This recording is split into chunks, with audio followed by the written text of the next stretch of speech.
this talk. Welcome. Sir, I think Hiral has joined now. Okay. I'm just making it live on the YouTube. Wait for a minute now.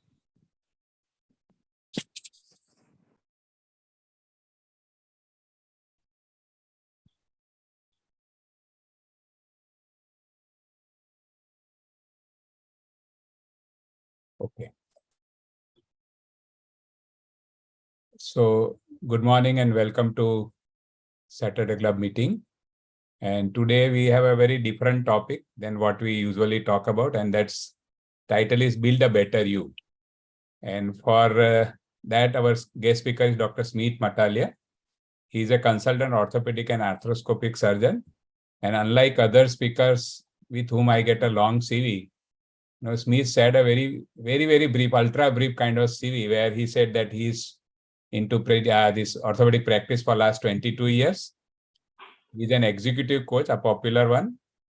He's a passionate badminton player, a wildlife photographer, and his main area of interest is helping people in personal transformation and realizing true potential. So we are looking forward to a very different kind of talk from Dr. Smith. So welcome, Dr. Smith, to Saturday Club morning meeting.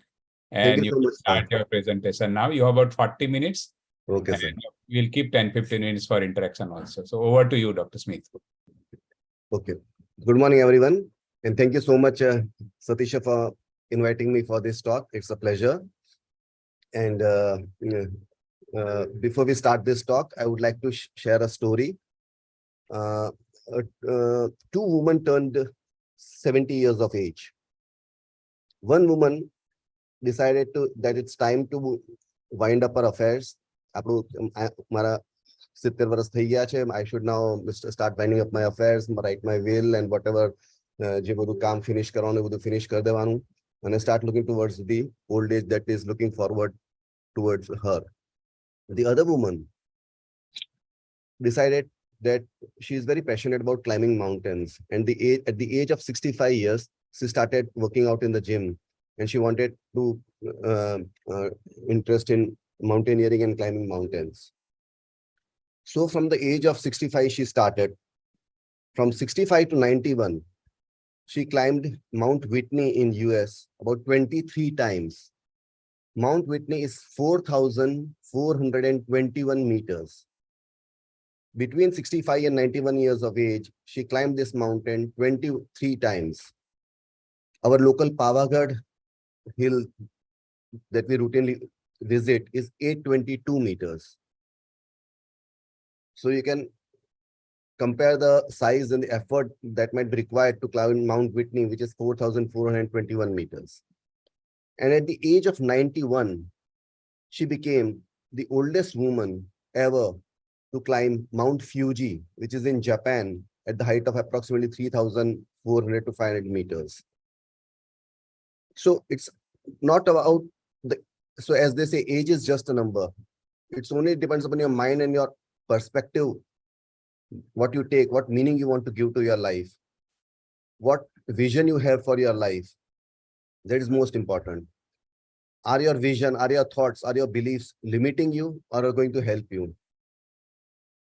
So my talk today is about building a better you so that you can live life to its best potential and have the best adventure, especially in the later years of life that predominantly I'm interested in, say from ages of 50 years to 70 years, what will you do? Because from an age of 30 to 50, it is much more fixed. After you pass out, like most of us here are doctors. So after the age of 30 years, generally it's, you start setting up your practice, then get married, have kids, send kids to the school. Your kids, then from the school, they go to the colleges and then we get them married. So by the age of 55, things are generally very planned, very fixed. But beyond that, there is no definite pathway that you need to follow. So it's up to you to define a new pathway. So to tread into unknown territories, I feel the physical body is one of the most important assets that you can ever take care of. So my whole talk today will be upon how can you design your exercise program in a way which supports your vision for the future. That will be the most central theme of my topic today. So before I start, I would like to know from the audience, what kind of feelings come to your mind when you hear the word exercise? You can share in the chat box. What emotions do you experience when you hear the word exercise, or you need to go to the gym, or you need to exercise?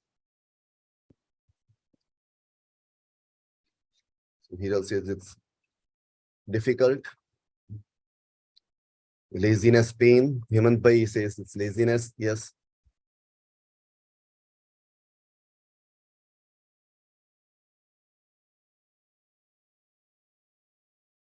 Okay. Satisfaction. Vivek sir, that's rejuvenation. So as you can see, the different types of emotions, they come to our mind when we hear the word exercise. And what kind of, so how can we convert this negative neuroassociation with exercise to a positive neuroassociation? That is going to be the game changer, especially in our later years of life that we are looking forward to. So how many of us do exercise every single day, including Sundays? How many of the participants that we have? We have about 25 participants. So how many of these 25 participants that we have exercise every single day?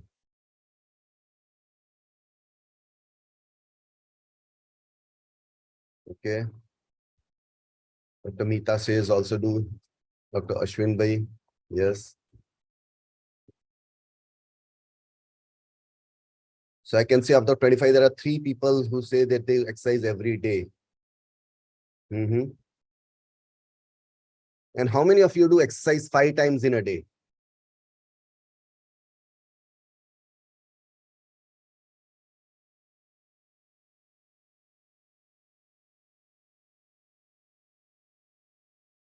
Hiral says she does it 5 times in a day.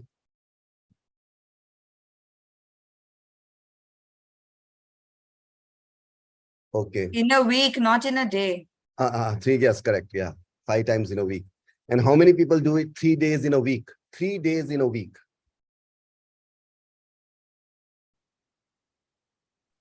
Satish sir says he do 3 days in a week. Vital Shah does 3 days in a week. Nice.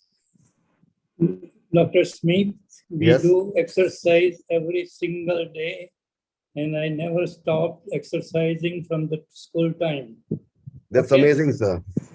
That's I'm 87, going Good night. 88. You are 88 years old. Yeah. Yeah. And Amazing. we both walk 5 kilometers every single day. That's amazing, sir. Congratulations, and you're a source of inspiration for all of us, sir. It's wonderful. So we do have people over here who do exercise every single day. We do have people who do about 5 to 3 times in a day. And we have sir and madam who at the age of close to 90 years, they do walk 5 kilometers in a day. That is amazing. My today's topic is about how do you design your exercise. I'm very curious that how do you plan your exercise? What kind of exercise do you do? So I think Mr. Jagdish Bhai and Kokila Ben told that you walk 5 kilometers in a day. Am I correct? Right. Right. So I was very curious, sir. How do you plan your exercise? If you are supposed for next week, how would you plan your exercise? What kind of exercise do you do? One you told me. See, we walk 5 kilometers every day, climb Okay. 500 steps upstairs every Okay. day, and Okay. move all the joints at least for 30 minutes, right Okay. from neck, upper extremity, lower extremity, all joints movement for 30 minutes. Okay. So walking, climbing stairs, Climbing the stairs. and moving all the joints. Okay. So what I hear from you is that you walk about 5 kilometers in a day. Apart from that, you do a few hundred steps that you climb, and 500 steps a day. Yeah. 700 steps a day. And you do also do exercises which moves nearly all the joints of your body. Am I correct? Yes. That's wonderful, sir. Wonderful. So my talk today will be predominantly centered around how a combination of exercise really helps you and work out the best for you. I have seen in my, in my friends in my circle that those people who run keep on running. Those people who do yoga, they keep on doing yoga. And some people who are obsessed with lifting weights, they keep on building the different types of weights in the body. But my point here is how we can plan different types of exercises. We can incorporate in our exercise schedule that can help us to build a better version of ourselves, a version that I like to call myself as Smith 2.0, or you can call yourselves the next version of yourselves. Yes. So the screen that the thing that you are seeing on the screen is basically, it's not very complicated. It's a simple thing, and how to design a personalized exercise program. So this comes from the American Council of Exercise, which is considered to be the main authority in designing an exercise. So here you can see that there are two things. One is the cardiorespiratory training and the other is the muscular training. Cardiorespiratory is basically concerned with the predominantly like what the CERT is doing: walking, running, cycling, swimming, or a cross trainer. Any type of exercises which gives exercise to your heart and lungs. That is cardiorespiratory training. And the other side that you see on the right-hand side is the muscular training, which includes the stability exercises, the mobility exercises, the balance exercises, the strength training exercises, and basic functional exercises. So let's start with the cardiorespiratory training. So if somebody comes to me and says, I have not started, like we have got about 26 participants, and I think about 8 to 10 participants do exercises quite frequently, from 3 days to 5 days to 7 days a week. But there are other people who are not doing any exercises. Say about 7 to 10 people must be there who are not doing any exercises.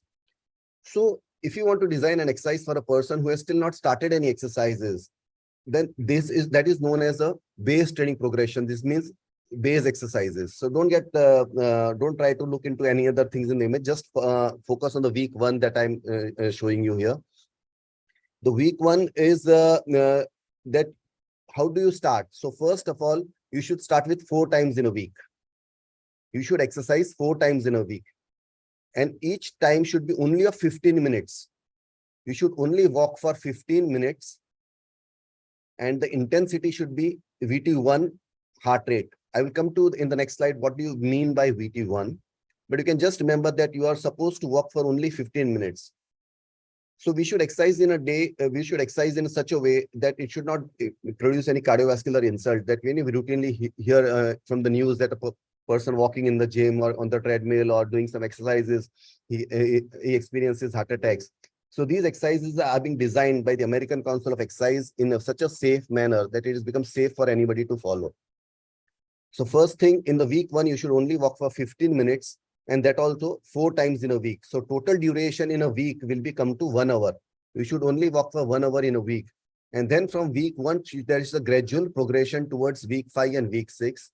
And you are supposed to increase your weekly walk by only 10%. So if in the first week you are walking for 15 minutes, in the next week you should walk for 16.5 minutes. In the next week, you should walk for 18 minutes. And 4 times in a day. I think it's clear with everyone. It's comparatively simple. And the intensity should be between less than VT1 HR. You can see here the symbol is less than VT1 HR. Now the point is, what do you mean by VT1 HR? So in the next slide that you said, of course, it is not what you can see in the image. It's not Victoria Terminus, but it is ventilatory threshold. Since it's all of us are doctors over here, it becomes easy for me to describe these words. Ventilatory threshold. Here, can you change the next slide also? Next. Yeah, this. See, this is VT1 is here. When you're going for a walk in the, for example, if you go for a walk in the Kamati Bagh, you're walking at your own pace and you are able to talk comfortably. Then it is it's known as below VT1. But as you approach VT1, talking becomes now a little bit difficult. That is at VT1. So if you first, for any person who has not started doing exercises and wants to start, then his walking should be below VT1. Means whenever he's going for a walk, he should be comfortably able to talk. So that is the first point that everybody should remember for people who have not started doing exercises. Then as you progress from VT1 to VT2, the talking becomes challenging. It's difficult to talk while you are walking fast. And when it is beyond VT2, talking is virtually impossible above VT2. Means you cannot talk while you are brisk walking and running. So that is known as VT2. So that is beyond VT2. So this below VT1 is considered to be the zone 1. Between VT1 and VT2 considered to be the zone 2. And beyond VT2 is considered to be the VT3. So VT, again, I repeat, is ventilatory threshold. How comfortable are you in talking when you are walking or doing any exercise? How comfortable are you talking? Can you talk? So can we go to the previous slide here? Yes, so that is the ventilatory threshold. Because when you are in a VT1, that is the ventilatory threshold, you are into an aerobic region. Aerobic, as all of us are doctors, we know that in order to produce energy, our body utilizes oxygen, and that is the aerobic capacity. And as our exercise intensity increases, it is no longer able to generate energy. So it switches from aerobic to anaerobic respiration, and it starts burning the carbohydrates in anaerobic zone. In the aerobic zone, it burns the fat, and in an anaerobic zone, it burns the carbohydrates. So the athletes, so what is the difference between an average person who is not doing any exercise and a person who is an athlete? Is they have a very high anaerobic threshold. Means the athletic person or a sports person or a fit person, a person who is physically fit, they have a high anaerobic threshold. Means in their body, the anaerobic method of producing energy switches on at a later intensity of exercise as compared to a person who is not fit. A person who is not fit, the anaerobic respiration immediately kicks in and thus produces lactic acid. As we doctors all know that lactic acid is the end product of anaerobic metabolism, which gives rise to pain in the calf muscles and fatigue and all those things set in. So for an athlete, this lactic acid production happens very in the late stages of intensity. So all of us should aim to increase our anaerobic threshold. This means we should exercise on a regular basis, and over a period of time, our anaerobic threshold increases and our anaerobic method of energy production goes in the later stage of the exercises rather than the early stage. I hope it is clear with everyone. Yeah. So that was the talk about the person who has not done any exercise. If someone comes to me, sir, I'm not doing any exercise, then this is the way he should start. He should start with 15 minutes of walk 4 times in a week. And every week he should increase by 10%. And that is how over a period of 6 weeks, he goes from base training to fitness training. Now, some people among us, the 28 participants that we have over here, some people say that they do exercise 5 days in a week, they do 7 days in a week. So for them, how do you exercise? So this comes to about that, for example, the cardiorespiratory training should come about 3 times in a week. So just focus on the week 1 over here. So you should do a cardiorespiratory training 3 times in a week. And the duration of this cardiorespiratory training should be about 30 minutes. And it needs to be increased by only 10% over a period of weeks. So in the initial phase, you should stay between zone 1 and zone 2. That is below VT1. So some part of your 30 minutes, or if, for example, you're warming up, you're cooling down, or some recovery intervals, means the beginning of the exercise, the end of the exercise, and some part in the middle where you want to recover a bit should be below VT1. Means you should be comfortable to talk to. You should be comfortable talking. You should not find challenging to talk. So remain in zone 1. Then some part of your 30-minute schedule should be in zone 2. Means your heart rate or your ventilation threshold should be more than VT1. Means you should find talking challenging. But it should not be impossible to talk, because beyond ventilatory threshold 2, it will be impossible to talk. So you should stay below VT2. For a person who is just say exercise for 3 times a week or 5 days in a week, that this is how they should do a cardiorespiratory training. And the ratio should be 1:3. Means if you are exercising for 30 minutes, then so you need if you're exercising for 30 minutes, then about 10 to 12 minutes should be between in the zone 2, and remaining 15 to 20 minutes should be in the zone 1. So this is the interval that you are looking for. 30 seconds of work, and 90 seconds of recovery. So these 30 seconds of work over here should be in the between VT1 and VT2. And 90 seconds should be in the below VT, means we should be comfortable talking when you're doing exercises. Now, as you progress from week 1 towards week 6, what changes? First, the duration changes by only 10%. So from 30 minutes to 33 minutes to 36 minutes. But your frequency will remain the same, that you are supposed to do cardiorespiratory training only 3 times in a week. And session duration you can increase by only 10 minutes. The intent go before, and the intensity should be between zone 1 and zone 2 only. It should not beyond zone 2, where you virtually becomes impossible for you to talk. So it should remain below VT2, ventilatory threshold 2. Means in some part of your exercise you should be comfortable talking while you are doing exercise, and in some part of your exercise you should become challenging to talk while you are exercising.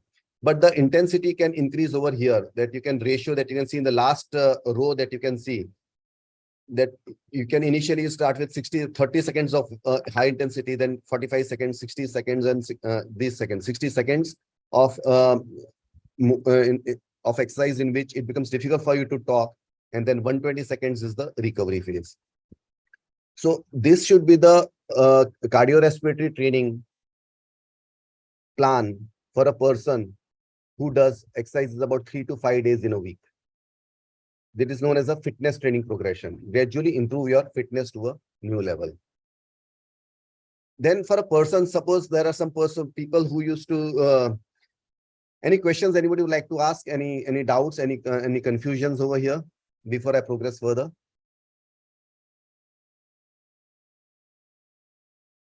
I hope everyone is. We can keep the questions at the end of your talk so that we can finish it in time. Okay, sir. So by 8:40, you may finish the talk so that we can have 10 minutes of 10 discussion. minutes of talk. Okay, sir.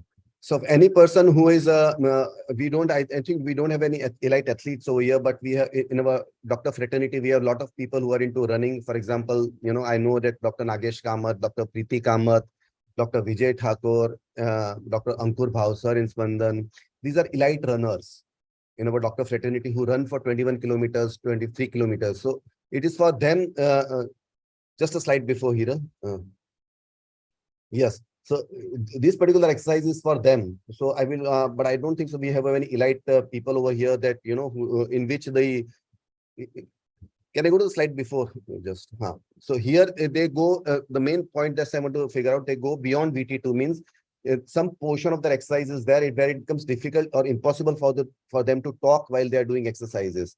But that is for the elite athletes.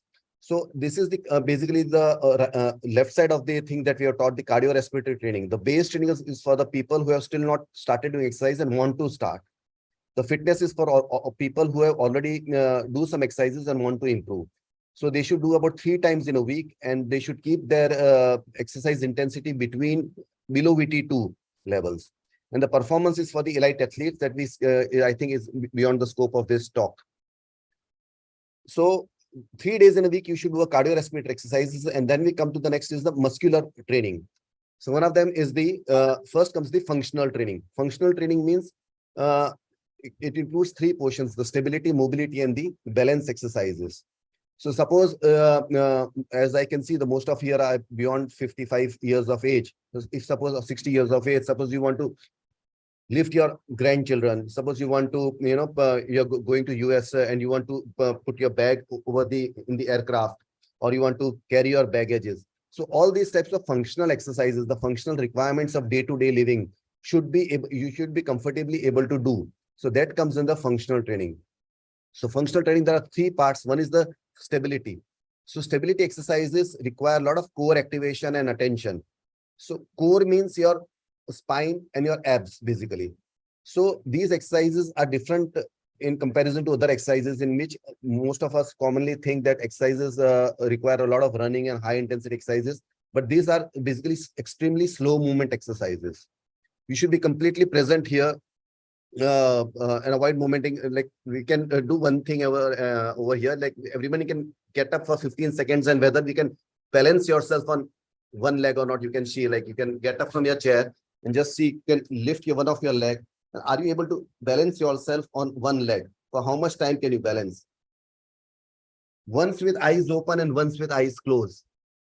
That would give you an idea okay, how much is your balance capacity, how much your spine can remain stable when you are in an unnatural environment. So if somebody wants to try, they can try.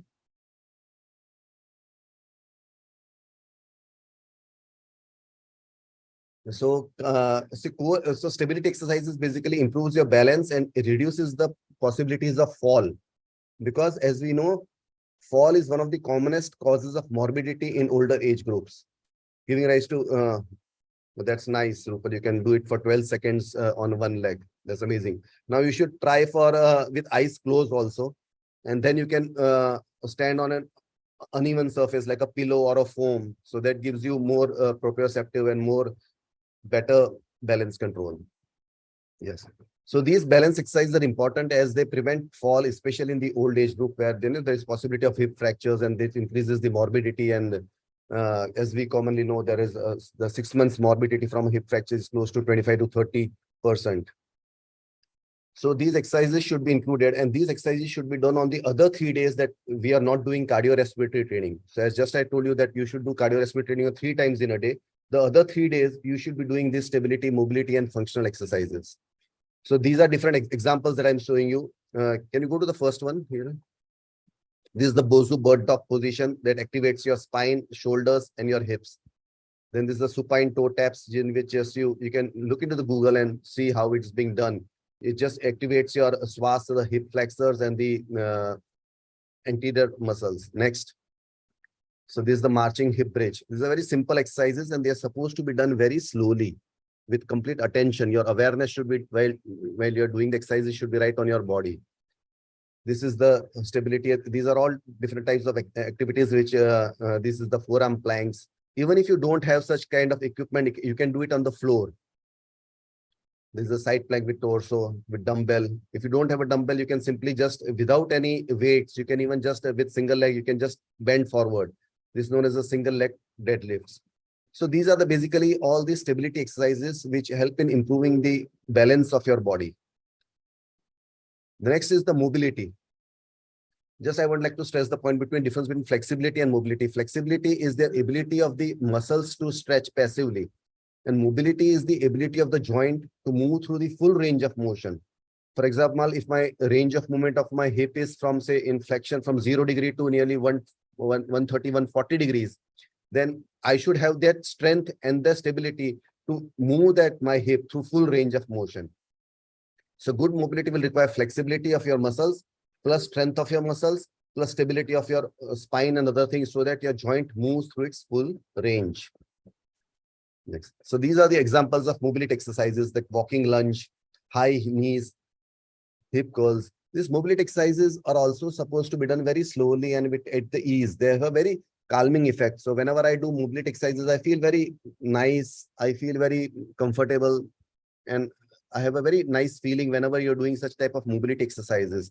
It is, for example, the other exercises that you commonly know is cat-cow.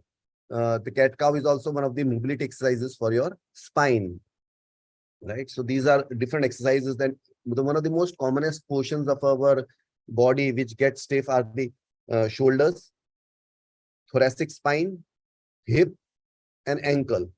So you should start focusing on improving the mobility of ankle, hip, thoracic spine, and shoulders. Now the flexibility, next comes the flexibility exercises. So passive stretching, it means when somebody else stretches your body, that is known as passive stretching. And when you yourself do your stretching, that is known as the static stretching. So always static stretching is better than passive stretching. Next comes the dynamic stretching, means we actively move your body through different range of motions. We actively move like this. So this is the active dynamic stretching of my shoulders. This. And this is the next side that you can see is the foam rolling. Foam rolling means it's a self myofascial release. This is a, if you don't have anybody else for you to do massage, then this foam roller is an excellent way to flex and make your muscles more flexible and your joints more stable. So that was about the mobility, stability, and stretching exercises and balance exercises. And I feel that those of who do yoga routinely, yoga is a very nice exercises that combines stability, mobility, and stretching and flexibility. So yoga comes under this section of muscular training. So if for people who say that they do want to just do general fitness, then this should be enough. 3 days of cardiorespiratory training and 3 days of stability, mobility, and flexibility exercises. That should be enough for them to design your exercise protocols. But if somebody says, I want to improve strength of my body, I want to increase the power of my body, then next comes is the movement exercises, or the what you call as the 6 basic movements are there. The first exercise is that these exercises that you routinely do in your day-to-day life, so that you should incorporate these basic movements in your exercise schedule. What we routinely do, we bend, then we lift some objects. It can be some bag object we lift. You can lift up your grandchildren. You can lift up something else. If you're at work, you need to push sometimes, like this person pushing, or you can pull. You need to pull something, pull up your body. And okay, most of the times you walking on the single leg, that is the balance. So if you want to improve your strength, then these 6 basic, your exercise should incorporate these 6 basic movements. These are very important. So that will help you in going for your day-to-day life. Like, so next. Next, and the rotation exercises that we commonly need to rotate like this. So again, I will repeat: bend and lift, push and pull, rotate, and single leg. These are the 6 basic movements. So for 6 these movements, these are the routine exercises that you should incorporate if you want to make your body to the next level. The squats is one of the best exercises in which you push up your body. Then, for example, deadlift. Of course, all these exercises can be done without weights also, or with minimal weight also. So don't get these exercises only for the young people, or these exercises are only for people who have body. No, these exercises, they help you in living your day-to-day life in a much better way, because these are the basic movements that are required in your day life. Then the push-ups is the push exercises. This is the pull-up exercises. This is the step-up exercises. And this is the box jump. This you can do for, depending upon your intensity and your passion, you can reduce or increase the quality of jump. Next comes the load and speed, but I think the scope of this chapter will be beyond the load and speed of the plyometric exercises. So you can go just like previous to it. Yes. Yes. So this one is the farmer's walk over here, which is the commonly that we go home and whenever you go for shopping, we carry the bags on both sides. So we should be able to carry these bags. So your exercise schedule should include these type of exercises, which improving your day-to-day living. This is the overhead exercises. This type of overhead pushing up your ball is helpful for you if you want to take something out from the kitchen cabinet, something out from your upper compartment of your your store, or something you want to push. You want to put the bag in the aeroplane and lift it and put the bag. Then you should be able to do these activities. So your exercise schedule should be including all these movements should be included. If you have a personal trainer, you should ask him to include exercises which combines bend and lift, push and pull, rotate, and single legs. I think that these exercises should be done 3 days in a week. And 3 days in a week, you should do these type of exercises: stability, mobility, flexibility. And if you are interested in developing strength, then you should include all these type of strength exercises. So 3 days of cardiorespiratory training and 3 days of these exercises will be enough for you to, for general fitness, or to, match your goals that you have for your life. I think that is enough from me. You can continue. Actually, by mistake, I said 8:40. You can continue, but 5-10 minutes more, so that okay. So any remaining presentation which you the are remaining presentation was the last slide but the last slide is basically for the people who are, very athletic groups. And for example, I play badminton, and currently I was being selected in my polo badminton team leagues. So in order to improve my performance in my badminton, I need to do exercises which resemble my game. So in badminton, as you commonly know, it's about the jumping game. So in my exercise schedule, if I design I would keep 3 days of cardiorespiratory training in which I would predominantly go from different zone, from zone 1, 2, and 3 in such intensity where it becomes impossible for me to talk while I'm exercising. And the other 3 days I will be doing stability, mobility, stretching, flexibility. And in some days, 1 or 2 days, I will keep in a week where I will be doing plyometrics or agility training. Plyometrics means ability to react immediately, ability to respond immediately, ability to jump immediately, ability to cross the obstacles. So my exercise schedule will be designed like this. For a person, suppose, one of the persons, say from the participants, wants to say, okay, sir, I want to go for a trek in the Himalayas in October, I want to go for a trek. Then how should he prepare? So he should prepare his exercise schedule in such a way that, as I previously told, that 3 days he should start with the cardiorespiratory training, which improves his the health of his heart and lungs. The other 3 days he should focus on improving his strength, ability or strength of his legs and his upper body to carry him forwards. And at the same time, he should also focus on improving his stability and mobility exercises so that he moves his joint through all full range of movements. And at the same time, he improves the strength of his body by doing all these functional activities like bend and lift, push and pull, single leg, rotation of the spines. So over a period of these times, he will make himself fit to go for the trek. And once you start doing such things, it improves your confidence, it improves your overall, within yourself, that you can take the chaos of life that I call is, the life throws very much unpredictable things in life. But once you have a better body, you're better able to face those, the chaotic things that comes across in our life. So I think that was enough from me. Any questions people have? Yeah, thank you, Dr. Smith. Thank you. Wonderful presentation with a brief overview of how one should plan his or her exercise. I think there are many fitness freaks in our group here also. I can see Binal, Meeta, Ashwin Bhai. All of you can make your comments. Jagdish Bhai, Kokilaben can also make comments. And if there are any questions, we have time. How you prevent sarcopenia? Sarcopenia, yes, sir. Sarcopenia is basically the wasting of the muscles of the body.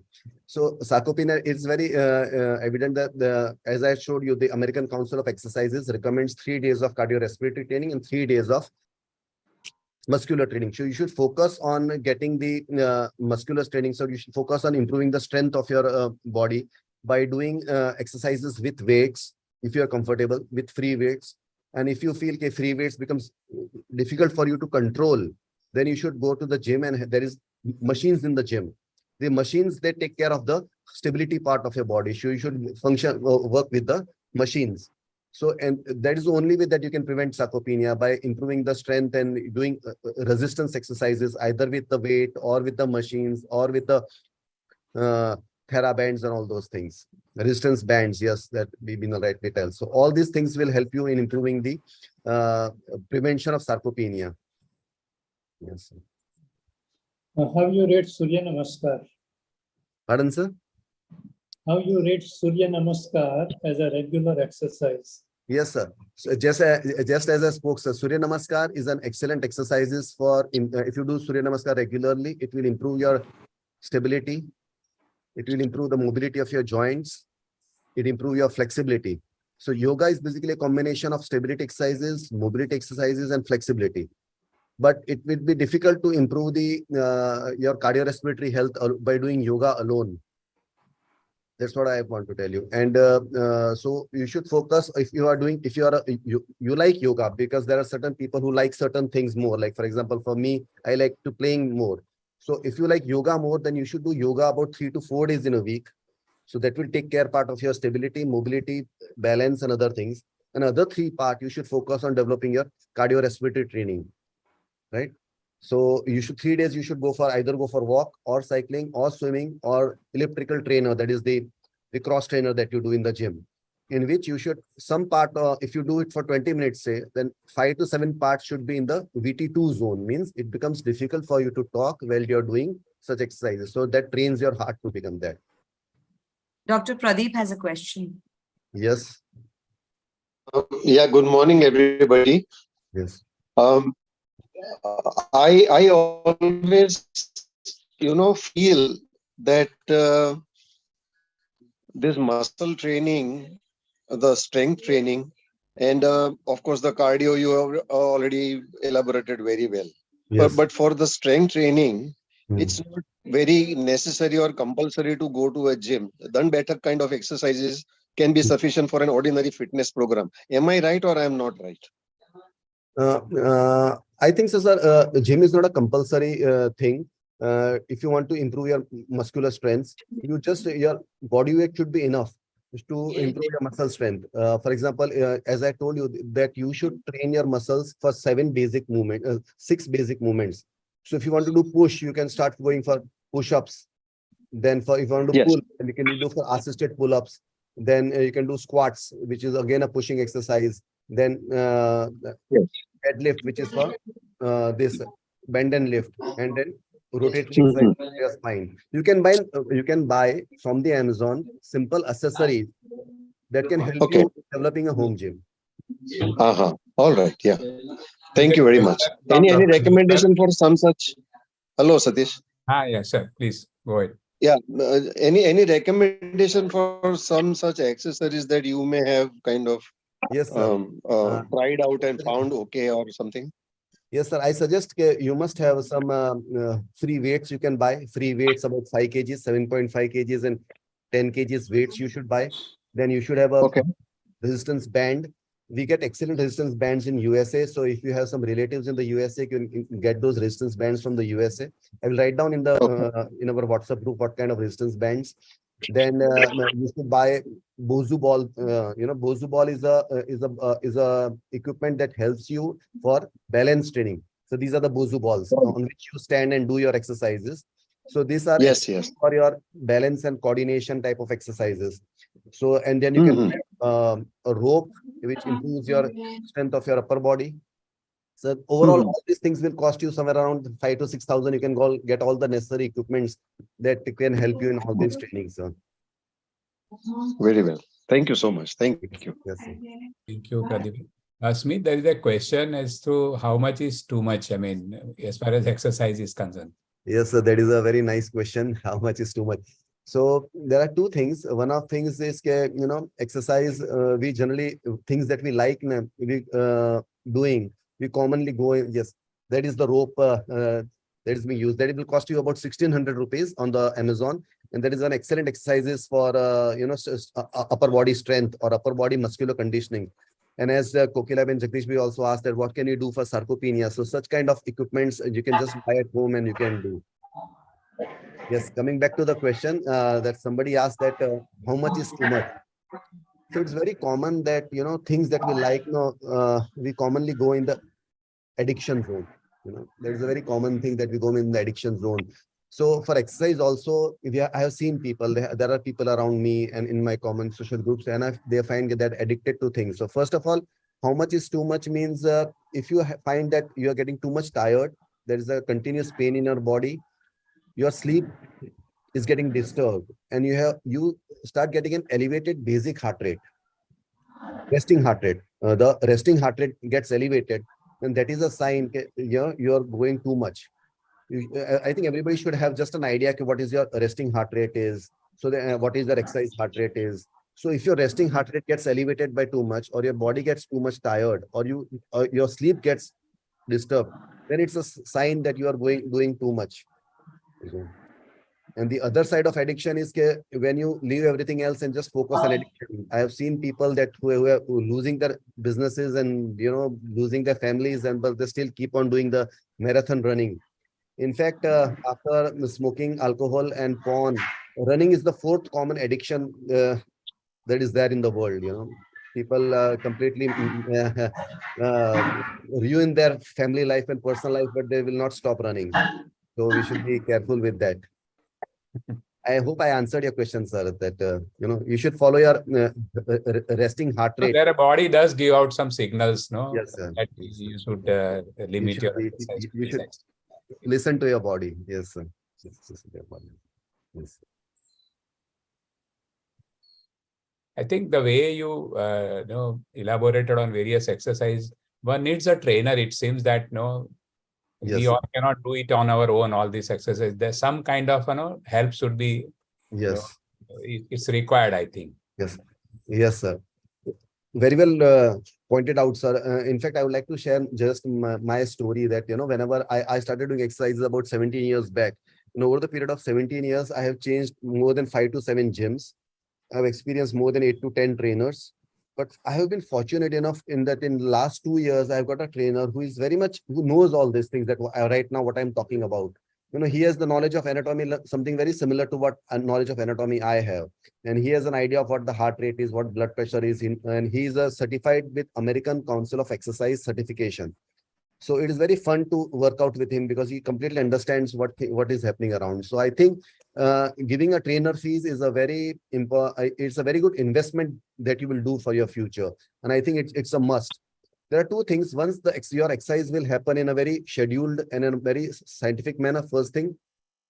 Next thing, second thing is that you will get to socialize because, as we become old, our circle of influence circle becomes gradually, we start losing people and, we have less people to whom to interact and it becomes very difficult to socialize and converse. So every day morning, if there is a personal trainer or 3 days in a week, it becomes good to talk to and, exercise with them because I'm 100% sure that if I don't have a personal trainer, my exercise will be this, but if I have personal trainer this, then I will be doing this much more exercises. So I think I feel everybody should have a personal trainer. Now there are online personal trainers also available. They are Yes. also very helpful. Yes, sir. There is a new startups have come and they have different types of apps which you can link up and they can guide you, they can follow you up. Yes. So I think people should have knowledge about what are the different types of apps that you can use. Dr. Darshana has made some comments about need for emotional stability also. So yes, that is completely a new lecture. That would be a new topic altogether. Emotional because stability. in your CV, what I read was that you also talk about realizing your true potential and you do wildlife photography and all those things. So sometime later we can have a talk on that also. Sure, we had sir. Dr. Darshana Thakkar about a couple of weeks back talking to us about emotional stability. Yes, So right. good to have all these people in our audience. Any more comments?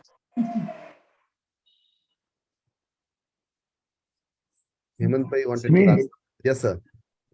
as a person who was at peak of his fitness, who took his son and son-in-law at Shivling Peak. Then I had a fall, broke my knees, and was immobilized and recovered by physiotherapy. So I want to stress to everybody that physiotherapy is our own guide to the muscle fitness. So everybody who are basic trainers or even great sportsmen should take help of the physiotherapists who do graded exercise. Like Yes. the simplest exercise of mobility is quadriceps. Only a straight leg raising for 20 seconds, followed by exercise called terminal extension, where under the thigh you keep a large pillow and do the terminal extension, which you orthopedic advise. Straighten the leg and then the hamstring stretch, which is opposite of this. And then the half squats are enough to get recovery. So I recommend to the basic this thing, get help of physiotherapists first and then the gym trainers. They are medical person who can guide you properly. Very true, sir. Very correctly, sir. Because we should take help of those people who are experts in their fields. I've always found it beneficial to rather than taking our own decisions, we can take help of people who are experts in that exercise zone, and physiotherapists are an excellent resource that you can use. Very rightly mentioned, sir. So if there are no more comments or questions, we can end the session here. Thank you, Dr. And Smith. regarding sarcopenia, Yes. I want to add only one thing. 20 seconds is the most important thing to pull up a muscle and keep it like that for 20 seconds helps in building the muscle. That is Yes. the greatest strength training exercise. It Yes. uses your own body weight. No Yes. gym or weights are required if you know this principle of 20 seconds. Yes, sir. Very true, sir. The isometric exercises and using your own body as the weight. Anti-gravity isometric training exercise, because muscle is the largest organ producing androgenic hormone. Yes. Very true, sir. Okay. Hmm. So we end the session here. Thank you, Dr. Smith. We look forward to some you so more much, talks in the future. Yes, sure, sir. Thank you all so for much. joining. We meet next Saturday morning again. Thank you all. Thank you so much, sir. Thank you.